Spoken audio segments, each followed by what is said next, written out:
A court decision jeopardizing oil and gas leases in the Chukchi Sea off Alaska represents a triumph of environmental obstructionism, but not of management of the Outer Continental Shelf.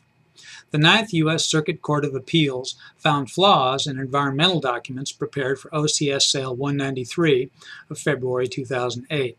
The problem?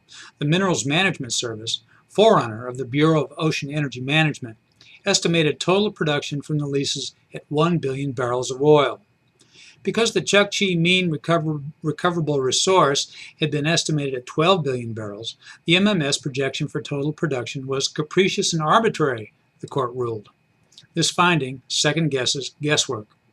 A resource estimate isn't a production forecast, especially in an undrilled, high-cost area of the Arctic offshore. For such an area, resource assessment is an exercise in geologic probability, and lowballing the production outlook is prudent. 15 environmental and native Alaskan groups challenging the lease sale argued otherwise, apparently on the basis that the MMS estimate understated potential environmental effects.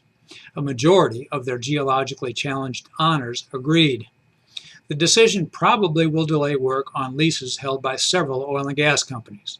Delay means tactical victory for environmental groups, which would have challenged any production forecast in the environmental documents. If MMS had leaned toward the high end of the resource estimate, the groups would have argued it arbitrarily and capriciously overstated economic potential. From Ninth Circuit judges, they probably would have won.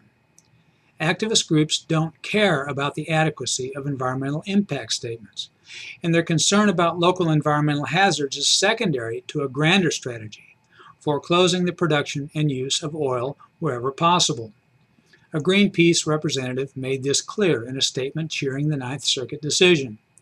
Arctic campaign leader Gustavo Ampugnani said Chukchi drilling locks us into a dangerous and dirty fossil fuel future. Federal requirements for environmental documentation should protect the environment, not the abilities of groups with extreme, indefensible agendas to block important work. I'm Bob Tippie, editor of Oil and Gas Journal, and that's the editor's perspective that appeared first in text at www.ogj.com on January 24, 2014.